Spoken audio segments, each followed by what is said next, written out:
말씀을 좀 준비하면서 제목을 이렇게 한번 붙여봤습니다. 같이 한번 읽어볼까요? 엎드림의 열매. 계속해서 저희 공동체 가운데 하나님이 엎드림이라는 단어를 주시지 않았습니까? 계시록 2장 1절에서 7절 말씀을 중심으로 하나님 우리 가운데 엎드리게 하셨는데 그 엎드림의 열매라는 것은 무엇일까? 가을 하면 열매의 계절이죠. 추수의 계절인데 우리가 하나님께 엎드렸을 때 하나님 우리에게 허락하시는 열매들은 무엇인가? 우리가 계시록의 말씀을 중심으로 같이 좀 보길 원합니다. 저희 교회가 10월부터 엎드림 무브먼트를 이제 시작했잖아요. 일어나자마자 내 삶이 주인이 누군지를 고백하는 거. 그리고 주님이 필요함을 고백하는 무브먼트를 시작했었고 또 10월 마지막 주부터는 격주에 한 번씩 지금 우리가 엎드림 기도회를 금요일날 갖고 있죠. 너무 엎드리고 싶은 거예요. 우리가 다 할 수 있는 것 같지만 우리가 할 수 없는 일들이 많잖아요. 근데 그것을 맡아주실 분이 있다는 거죠. 수고하고 무거운 짐을 대신 져주실 분께 우리가 엎드리고 싶었어요. 여러분 기회가 되시면 우리 또 참여해 주시면 좋은 시간이 될 것 같습니다. 이런 시간을 통해서 우리 안에 새롭게 들어오는 것도 있고요. 나가는 것도 있는 것 같아요. 그리고 우리 안에 새롭게 열려지는 분도 있고 닫혀지는 부분도 있는 것 같아요. 저에게도 참 그런 부분이 많은데 그 중에 하나가 커피 공방이에요. 커피 공방은 문을 닫았습니다. 그럼으로 인해서 하나님이 또 새롭게 열어주시더라고요. 아마도 10월과 11월 이 두 달을 통해서 저도 한참 생각했어요. 설교도 다시 한번 이렇게 막 체크해 보면서 하나님이 어떤 은혜들을 우리에게 주셨는가. 제 개인에게도 너무나 큰 은혜들이 있고 아마도 여러분에게 엎드리는 이 시간들을 통해서 많은 부분들이 결정된 부분도 있고 또 많은 부분이 새로워진 부분도 있지 않을까. 그것이 우리의 열매라고 믿습니다. 아멘. 이와 동시에 하나님이 우리에게 또 허락하신 건요. 이런 좀 빛이라는 저는 좀 마음이 있습니다. 빛. 엎드림을 통해서 하나님이 계속해서 우리 가운데 이런 것 같아요. 이렇게 소중한 빛을 비춰주시는 것 같아요. 그런데 예를 들어서 이렇게 막 직접적으로 저에게 이렇게 탁 내려오는 빛이 이렇게 보기만 해도 뭔가 이렇게 눈이 막 부시고 사실은 집중되는 것이 참 어려울 수 있는데 제가 이 시간을 통해서 고백하는 건 뭐냐면 하나님이 이렇게 소중한 빛을 조심스럽게 우리에게 이렇게 비추고 계시는 것 같아요. 그리고 인격적으로 물어봐 주시고 넌 이게 보이는데 이건 어떻게 할 거니? 이것이 엎드림의 시간이지 않았는가 라는 그런 생각을 좀 하게 됩니다. 계시록의 말씀을 보면요 2장 1절은 이렇게 시작합니다. 우리 같이 한번 읽어볼까요? 에베소 교회의 사자에게 편지하라. 오른손에 있는 7뼈를 붙잡고 7 금촛대 사이를 거니시는 이가 이르시되. 이번 주 본문이죠. 어제 본문인데 여기서 여러분 이게 이제 성막입니다. 성막 안에 7 촛대, 금촛대가 보이시나요, 여러분? 그 금촛대의 역할은요, 사실은 제사를 드릴 때 불을 밝히는 역할을 한 거예요. 그리고 7 별을 붙잡았다고 그랬는데 7 별은 뭘 이야기하냐면 1장의 내용이 나오죠. 교회의 지도자들이에요. 여러분 한 사람 한 사람을 얘기하는 거죠. 그런데 제 안에 참 너무 감사한 것들은 뭐였냐면요. 이 시간들을 좀 통과하면서 하나님께서 붙잡아 주시지 않았다면 난 끝이다. 다시 말하면 7 별을 붙잡고라는 이 붙잡다라는 말이 저 안에 너무 특별한 거예요. 여러분 우리가 감사의 고백들을 하나님께 올려드렸지만 하나님이 우리를 오늘 붙잡지 않으셨다면 우리가 이 자리에 있을 수 있을까요? 반대로 하나님께 붙잡힘 때문에 우리가 이 자리에 있고 붙잡혀지지 않는다면 우리가 이 자리에 있을 수 없는 거예요. 참 부족한 제가 감사한 것은 여러분의 용납을 받고 있는데 부족하면 부족한 대로 여러분 용납해 주시고 또 함께 해 주시는데 그와 동시에 하나님이 저를 붙잡고 계셨구나 라는 생각이 들어서 너무 감사했습니다. 자, 그렇다면 7 촛대라는 것은 뭘까? 여러분 촛대가 상징하는 것은 교회였어요. 7 촛대는 교회고 7개의 교회입니다. 7개의 교회가 상징하는 것은요 모든 교회라고 생각하시면 돼요. 이걸 우리에게 적용한다면 여러분 한 사람 한 사람이 하나님의 촛대라고 믿습니다. 촛대의 역할은 뭐냐면 아까 우리 성막에서 본 것처럼 예배를 위한 도구였어요. 조명이 이렇게 딱 켜지듯이 불을 켜는 켜주는 역할을 한 거죠. 여러분, 우리의 삶의 영역에서 우리가 촛대로서, 우리가 삶의 예배자들로서 우리의 불들이 켜지길 원합니다. 빛을 비추는 역할을 하는 거고요. 자, 그렇다면 이 촛대에 뭐가 필요할까요? 이게 중요하더라고요. 기름과 불이에요. 여러분, 이 촛대는 있지만 기름이 없다면 여러분, 불이 소용이 없겠죠. 불만으로는 빛이 일어날 수 없는 거 아니겠습니까? 이것이 촛대다. 여러분, 그렇게 생각을 하시고 오늘 말씀을 좀 같이 보면 좋겠습니다. 저는 좀 감사해요. 말씀을 보면서도 어떤 감사가 제 안에 좀 있었냐면, 에베소 교회의 사자에게 편지하라. 오른손에 있는 7 별을 붙잡고, 아까 말씀 보셨죠? 7 금촛대 사이를 거니시는 이가 이르시되. 자, 7 촛대가 교회라고 그랬잖아요. 하나님께서요, 그 교회를 거니신대요. 우리 저번 주 설교 말씀으로 본다면 이 말씀 이런 거와 같습니다. 시편 139편 말씀으로 본다면, 나를 살펴보셨으므로 나를 아신다. 하나님이 여러분을 어떻게 하세요? 광부가 금을 캐듯이 찾아내신다고 그랬죠. 저번 주 말씀을 보면 우리가 하나님을 찾고 있는 것도 있지만 하나님이 우리를 찾아내시고 계시다. 우리가 하나님을 찾을 때는 우리의 생각 속에, 우리의 기준 속에 찾지만 하나님이 우리를 찾아내실 때는요, 끝까지 찾아내신다는 거예요. 하나님이 우리의 모든 것을 그렇게 살펴보셨음으로 아신다는 거예요. 여러분, 특별히 이 계시록의 말씀을 시작하면서, 이제 계속 묵상이 계시록인데요, 저는 이렇게 좀 도전하고 싶습니다. 하나님이 이제 우리 교회에게 말씀하시는 거예요. 여러분에게 말씀하시는 거예요. 내가 너희를 살펴보고 있다. 내가 촛대 사이를 거느리고 있다. 그리고 내가 너에게 말할 것들이 있다. 그 음성이 뭔지를 우리가 귀 기울여 봤으면 좋겠습니다. 근데 그것이 따뜻한 초처럼 막 따가운 빛이 아니라, 우리를 두렵게 하는 빛이 아니라 따스한 그런 촛불처럼, 우리가 시편 139편을 마무리하면서 제가 이런 말씀을 전했죠. 이제 하나님, 나를 살피시고 내 마음을 알아주세요. 나를 오히려 반대로 시험해 주세요. 나의 뜻을 살펴주세요. 혹시 내 안에 무슨 악한 길이 있는지를 살피시고 나를 영원한 길로 인도해 주세요. 이 시편 저자의 마무리는 어떻게 됩니까? 하나님이 우리를 아시는 것이 두려움이 아닌 거예요, 이제. 왜요? 하나님이 우리의 모든 것을 아시면서도 사랑하시기로 결정했기 때문입니다. 여러분, 우리가 이 자리에 나와 있는데 하나님이 나를 얼마나 아실까? 여러분, 모든 걸 다 아세요. 하나님이 모든 것을 다 아세요. 내가 생각하지 못한 것까지도 하나님이 다 아시는데, 여러분, 중요한 건 뭐겠습니까? 그 모든 것을 아시는 하나님이 우리를 사랑하시기로 했다는 거예요. 이번 주 센터에서 매일매일 같이 좀 예배를 드리고 있는데, 출근할 곳이 없어졌잖아요. 공방이 문을 닫아서 이제 우리는 엎드림이니까 매일 센터에서 오전에 기도하자. 근데 이런 우스운 얘기를 했어요. 누군가에게 우리의 모든 것을 안다면 너무 두려울 것 같은 거예요. 우리의 필요를 알고 예지력이 있어서, 제가 예를 들어서 성신자매 딱 보는데 모든 걸 다 알아. 그럼 어떨 것 같아요? 나를 만나고 싶을까? 근데 저도 괴로울 거예요. 모든 것을 안다면. 그렇죠? 그런데 하나님은 모든 것을 아시는데 그분은 안 괴로우시겠습니까? 우리의 모든 것을 다 아시는데, 그런데 그럼에도 우리를 사랑하시려 결정했다는 사실을 알 때 이 고백을 하는 거예요. 주님, 저도 혹시 모르는 어려움들이 있다면, 저도 인지하지 못하는 악한 길로 가고 있다면 저를 시험해 주셔서라도 주님, 저를 깨닫게 해주세요. 왜 그렇게 말할 수 있냐면 하나님은 사랑이시기 때문입니다. 아멘. 네, 자, 우리가 이제 교회에 대한 하나님의 음성을 들을 시간이에요. 내가 교회를 거느리고 다니면서 우리를 살펴보셔서 교회를 아신대요. 그러면 하나님께서 우리에게 뭐라고 말씀하시고 진단하시는지 먼저 보길 원합니다. 첫 번째 진단은요, 3절, 2절 3절인데요. 내가 내 행위와 수고와 내 인내를 안대요. 너무 감사하지 않습니까? 하나님께서요, 여러분의 수고를 아세요. 그리고 여러분의 인내를 알고 계신대요.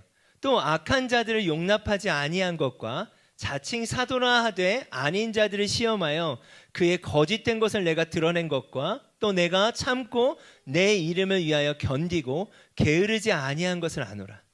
여러분, 믿음이라고 하는요, 크고 작은 게 전 없다고 생각합니다. 이 자리에 오는 것까지가 믿음인 지체들도 있어요. 그리고 이 자리에 오고 그냥 이렇게 졸려서 잘 수도 있죠. 그것조차도 그 사람의 믿음일 수 있는 거 아니겠습니까? 또 무슨 이야기인지 잘 모르지만 앉아있는 것도 믿음일 수 있고, 어떤 지체는 삶의 영역에 대해서 이것을 취하는 사람도 있겠죠. 여러 모양이 있지 않겠습니까?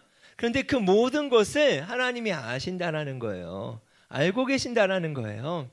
참고 내 이름을 위하여 견디고 게으르지 아니한 것을 아노라. 때로는요, 내가 하나님 앞에 작은 결단들을 했을 때 비교당하기 십상이고, 내가 저 사람을 볼 때 난 아무것도 아닌 것 같을 수 있죠. 또 때로는 내가 믿음 안에서 삶을 살아가는 것을 누군가 몰라줄 수도 있는 거 아니겠습니까? 그런데 하나님은 아신다라는 겁니다. 그럼 이것이 하나님의 진단이에요. 첫 번째, 나는 너희 수고를 안다. 너의 마음을 알고 너의 애씀을 안다. 그럼 제가 세 자녀가 있지 않습니까? 근데 이 세 자녀가 캐릭터가 다 달라요. 네, 캐릭터가 다른데 대화하는 것도 달라야 될 거고, 아이들의 마음을 읽어야 되는 것도 다 달라야 되지 않겠습니까? 근데 그게 쉽지가 않더라고요. 네, 맞춤으로 아이들에게 한다는 게 쉽지가 않아요. 네, 그래서 아내가 있겠죠. 네, 보완하는 거죠. 근데 제가 우리 아이들의 마음을 몰라줄 때가 많죠. 왜냐하면 이해하지 못할 때가 많고. 네, 그런데 하나님은 아신다는 겁니다. 네. 여러분, 하나님이 여러분을 아신다라고 하는 게 여러분의 위로가 되셨으면 좋겠어요. 네. 하나님이 여러분을 알고 계신다라는 게 여러분의 위로였으면 좋겠습니다. 자, 두 번째 진단입니다. 그런데요, 4절 말씀은 같이 한번 읽어보겠습니다. 그러나 너를 책망할 것이 있나니 너희 처음 사랑을 버렸느니라.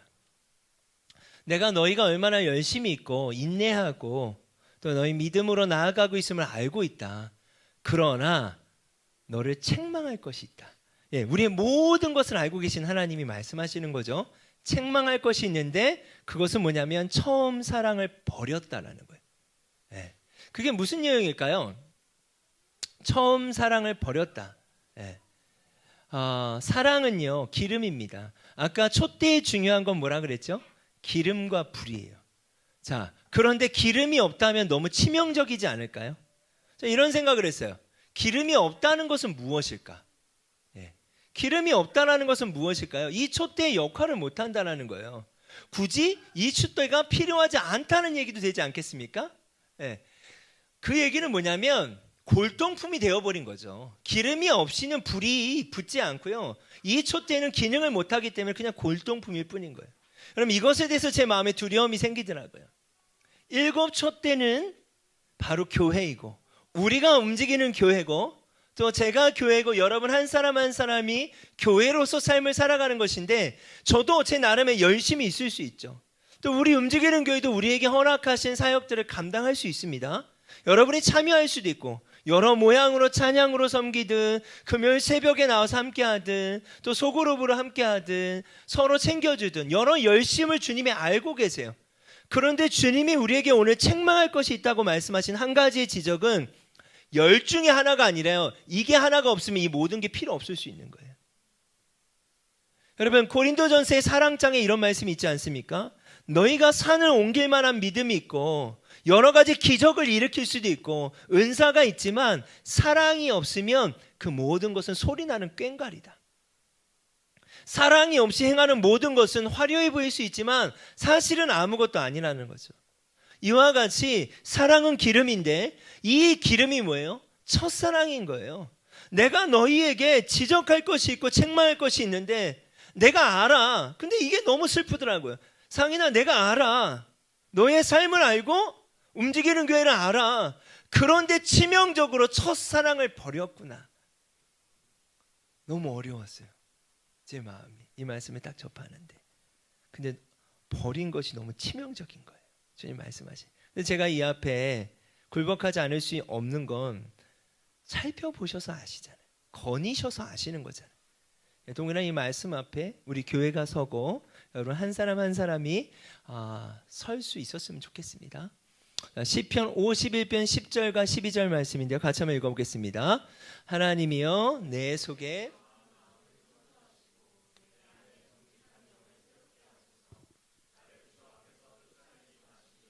주의 영을 내게서 거두지 마옵소서.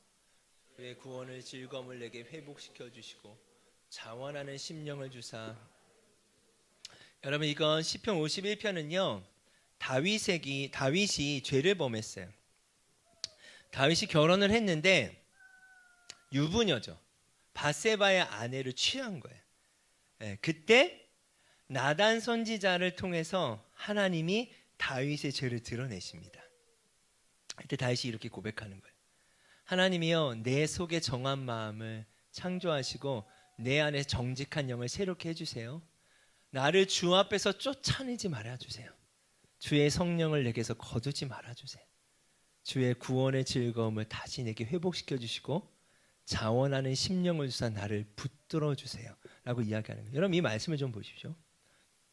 다윗이 왕이었어요. 하나님은 누구보다 사랑하는 자였어요. 그러나 어느덧 그가 가진 모든 것이 그를 변질시키게 합니다.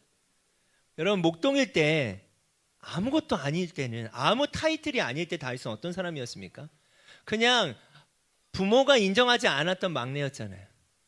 그렇죠? 사무엘이 기름을 부으러 올 때 아예 그 선지자 앞에 세우지도 않았잖아요. 아들 취급도 안 당했잖아요. 근데 다윗은 하나님 앞에서 신실했던 자였어요. 그래서 하나님 뭐라고 말씀하십니까? 내 다윗은 외모가 아니라 나는 그의 중심을 보고 있고 내가 사랑하는 다윗은 나의 마음에 합한 자라. 제가 이 말씀 앞에 서는데 제 안에 이런 생각이 들었습니다. 어떤 생각이 들었냐면, 내가 목사가 아니었을 때, 내가 아무것도 아니었을 때 나는 어떤 순수함이 있었지? 제가 이번 주에 어린아이와 같은 믿음에 대해서 생각을 좀 해봤어요. 어린아이와 같은 믿음은 뭐지? 우리 별이가 저를 보잖아요? 그럼 그냥 막 달려와요. 얘가 나한테 무엇을 바라고 달려올 때도 물론 있지만 아버지니까 그냥 오랜만에 만나면 아빠 하고 달려와요. 무슨 계산이 있겠습니까? 아빠를 생각하는 첫사랑이 있는 거예요. 사랑이 있는 거예요. 그냥 사랑이 전부인 거예요. 그런데 점점점 다윗 안에 그랬던 다윗의 마음이 변하기 시작한 거예요. 그리고 그가 죄를 범하고 마는 거예요. 그러면서 이렇게 고백하는 거예요. 다시 한번 그 구원의 즐거움을 나한테 회복시켜 주십시오. 다시 한번 자원하는 심령은 무엇입니까? 내가 사랑해서 했던 모든 자원하는 것들을, 그 기름을, 그 촛대의 기름을 회복시켜 달라고 이야기를 하는 거예요. 제가 이번 주에 한 지체하고 상담을 하면서 이런 생각을 했습니다. 어떤 생각을 했냐면 각도에 대한 생각을 했어요. 어떤 각도냐면, 여러분 보십시오. 이게 제가 정확하게 12도예요. 12도. 12도의 각도예요. 근데 이 12도의 각도의 면적이 커 보입니까? 작아 보입니까? 작아 보이죠. 자, 그런데 제가 하나를 더 보여드릴게요. 똑같은 12도예요. 그런데 변화된 건 뭐죠? 각도는 똑같은데 길이에요. 이 길이가 시간인 거예요. 작은 것에서 시작됐던 변질이 그냥 두니까 누룩처럼 곰팡이가 온몸에 퍼지듯이요, 그 변질된 마음을 가지고 계속해서 시간이 흐르다 보니까 열심은 있을 수 있는데 사랑이 없어지는 거예요. 모양은 있을 수 있는데 골동품이 돼버리는 거예요. 정작 등불에 켜야 되는 촛대인데 기름이 없어버리는 거예요. 제가 이 말씀 앞에 섰을 때 하나님께 기도했어요. 하나님, 저 그러고 싶지 않아요. 무엇인가를 열심히 하고 있는 듯하게 보일 수는 있지만 정작 그 첫사랑이 없는, 기름이 없어지는, 내가 지금 어디에 서 있고 어디로 가고 있는지도 정확히 모르는 그런 삶을 살아가고 싶지 않습니다. 저번 주에 설교했듯이 139편의 말씀처럼 주님, 나를 시험하여 주세요. 내가 악한 생각이 있는지 시험하여 주세요. 이 시간에 지체하지 말아주세요. 하나님, 이 시간을 또 흘러가게 하지 말아주세요. 여러분, 지금이라는 시점으로 볼 때는 면적이 작을 수 있어요. 근데 이 마음을 주님께 회복하지 않고 이 마음을 간구하지 않을 때 한 달이 지나고 2달이 지나고 3달이 지나면 그 작은 것 하나가 시간이 흘렀을 때요, 내 삶의 면적을 채우기 시작하는 거예요. 우리의 삶의 면적을 채우기 시작하는 거예요. 그래서 다윗은 나단 선지자의 메시지 앞에 어떻게 굴복하는지 아십니까? 왕인 그가 이렇게 이야기하는 거예요. 나 쫓아내지 말아주세요. 주의 성령이 나를 떠나지 않게 해주세요. 여러분 공방을 닫고 센터에서 계속 기도하면서 지금 저희 스태프들 안에 주시는 하나님의 마음이에요. 하나님, 주님, 성령님 함께하여 주세요. 저를 쫓아내지 말아주세요. 다시 한번 회복시켜 주세요. 여러분, 이 은혜가 우리 가운데 동일하게 있었으면 좋겠습니다. 여러분, 지체하시면 안 돼요. 작은 걸 지체해도 이 각도는 12도밖에 안 돼요. 지체하면 면적이 커지는 거예요. 여러분, 그 작은 것을 하나님께서 인격적인 불빛으로 우리에게 비춰주시길 원합니다. 너 왜 이랬어가 아니라 가장 따스한 그 손에 이렇게 소중하게 우리를 다뤄주시는 그 불꽃으로 우리를 비춰주셨으면 좋겠어요. 제가 이 엎드림의 시간들을 계속해서 나갈 때 엎드림에 대해서 동의가 되더라고요. 갈망이 일어나더라고요. 그렇다면 엎드림의 열매라는 것은 무엇일까? 바로 더 엎드리고 싶은 거였더라고요. 더 주님께 나아가고 싶은 마음이지 않을까 싶습니다. 그래서 하나님께서 5절에는요 2가지의 진단을 하셨죠. 안다.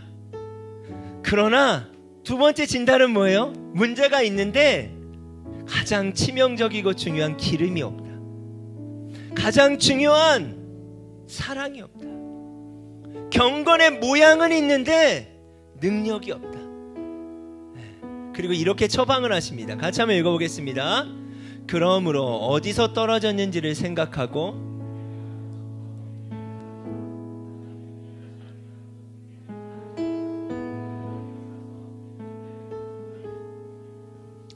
어디서 떨어졌는지를 알려면 그 위치를 알아야 되잖아요. 기준이 필요하지 않겠습니까? 오늘 이 말씀의 기준은 첫사랑이에요. 그 첫사랑에서부터 그 기준을 삼고 어디까지 떨어졌는지에 대해서 어떻게 해요? 생각하라는 거예요. 그럼 누가 생각해야 되겠습니까? 여러분 한 사람 한 사람이 생각하라는 거예요. 근데 이렇게 이야기하실 수 있는 분들이 있어요. 아직 나는 첫사랑이 뭔지 모르겠다. 나는 아직 하나님과 함께하는 첫사랑을 경험해보지 못했다면 여러분 지금부터 그것들을 시작하길 원합니다. 그게 기준이 될 거예요. 이전까지의 삶이 아니라 지금 하나님 앞에 첫사랑을 경험하길 원하는 그 고백이 오늘의 기준이고 시작점이 될 거예요. 그런데 이미 예수 그리스도를 영접했었고 그 사랑 안에 있었다면 오늘 하나님 말씀하시는 거예요. 그것이 기준되어서 여러분 다른 게 아니에요. 여러분의 열심도 아니잖아요.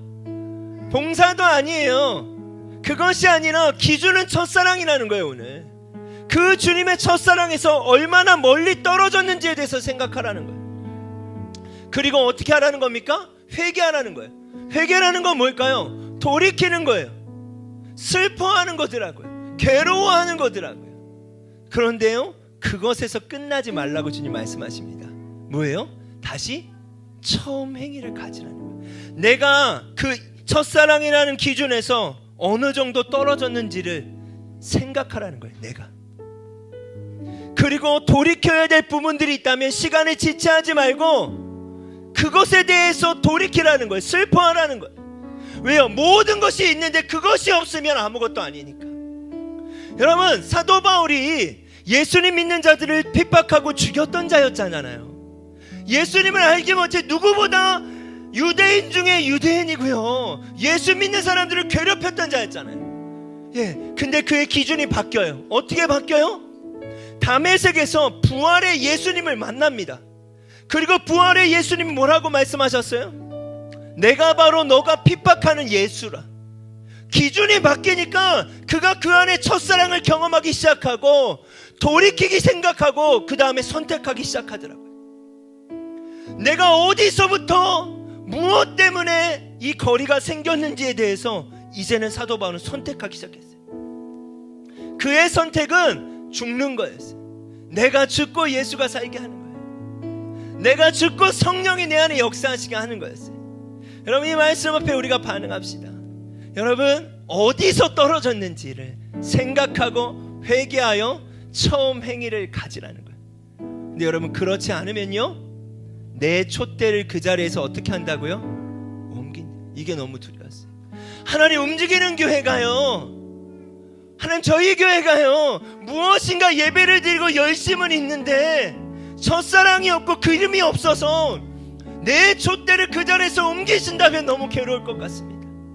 여러분, 우리 개인의 삶, 한 사람 한 사람의 삶 가운데서도 하나님이 여러분을 교회로 부르셨는데, 여러분 개인의 일상, 평범한 일상의 삶에서도 그 기름이 없어서 사랑을 잃어버려서 하나님의 촛대를 옮기시지 않을 수 있도록 이 처방을 우리가 기억할 수 있었으면 좋겠습니다. 아멘. 시편 51편 17절 말씀 같이 읽겠습니다. 하나님께서 구하시는 제사는 상한 심령이라. 하나님이여 상하고 통계하는 마음을 주께서 멸시하지 아니하신. 이게 다윗의 고백이에요. 다윗이 그 하나님 앞에 다시 한번 고백하는 거예요. 첫사랑을 회복시켜 달라고. 하나님께서 구하시는 제사는 상한 심령인 것을 압니다. 주님, 제가 너무나 멀리 떨어져 버렸습니다. 제가 안 그랬는데, 왕이 아니었을 때는 안 그랬는데, 아무것도 아니었을 때는 아니었는데, 어느덧 내 마음이 바뀌고 변질되어서 남의 아내를 취하는 죄를 범하였습니다. 주님, 지금 내 마음이 너무나 괴롭습니다. 하나님이요, 상하고 통해하는 마음을 주께서 멸시하지 아니하는 것을 압니다. 저를 돌이킬 수 있도록 해주십시오. 이것이 다윗이 반응했던 선택이에요. 마가복음 14장 4절과 5절에는요, 이 14장에 향유 옥합을 깨뜨렸던 마리아에 대한 말씀이 나옵니다. 이제 예수님께서 십자가에 달려 돌아가실 때 그 직전에 이 여인이요, 향유는 뭐예요? 향수입니다. 이 금액이 300데나리온 정도 했는데요, 그게 뭐냐면 1데나리온이 하루 품삯이에요. 1년 정도 모으면 되는 돈이고 가장 귀한 거예요, 여자에게 있어서. 왜냐하면 결혼할 때 그 향유를 지참해야 돼. 결혼 준비물인 거예요. 그런데요, 이 여인이 예수님 앞에 향유를 깨뜨리고 붓습니다. 그 모습을 보고 어떤 사람들이 누구였냐면 바로 제자들이었어요. 제자들이 화를 내기 시작합니다. 서로 말하되 어찌하여 이 향유를 허비하냐, 낭비하냐, 이 향유를 300데나리온 이상에 팔아서 가난한 자들에게 줄 수 있겠도다 하며 그 여자를 책망하는 거예요. 여러분, 하나님이 우리를 책망하시는 건 무엇이었습니까? 첫사랑이었어요. 그 기름이었어요. 근데 이 여인이요, 예수님께 가장 귀한 향유를 깨뜨렸던 건 계산이 아니었어요. 사랑이었어요. 예수님께 드리고 싶었던 사랑이었어요. 자신의 삶의 안전핀을 뽑아버린 거예요. 내가 이게 있어야 결혼하는데, 내 모든 것인데, 근데 그것을 어떻게 하는 거예요? 예수님께 깨뜨려버리는 거예요. 여러분, 저는 이 말씀이 늘 자신 없었어요. 왜 늘 자신 없냐면 저는 향수를 뿌리거든요. 그러니까 이 말씀이 이해가 되는 거예요. 여러분, 향수를 뿌리시는 분들이 향수를 이렇게 붓습니까? 그렇게 안 하죠. 10만 원 하는 향수들 그렇게 안 해요. 낭비예요. 근데 제가 이러는 것 같은 거예요. 주님께 내 삶을 드리고 싶은데 안 되는 영역이 여전히 있어요. 그리고 그것을 그냥 인정해버렸어요. 제가 내가 드리고 싶지만 이건 쉽지 않은 거야 하고 인정해버렸어요. 그런데 제가 한번 이런 얘기 하지 않았습니까? 정직하게 오늘도 마찬가지고 제 삶의 영역 가운데 이러는 것 같아요. 저와 예수님이 함께 하시죠. 여기 예수님이 계시는데 제가 향수를 뿌리는 거예요. 예수님, 제가 오늘은요 한 10번 뿌려드릴게요. 오늘은 너무 피곤하니까 3번만 뿌려드려도 될까요?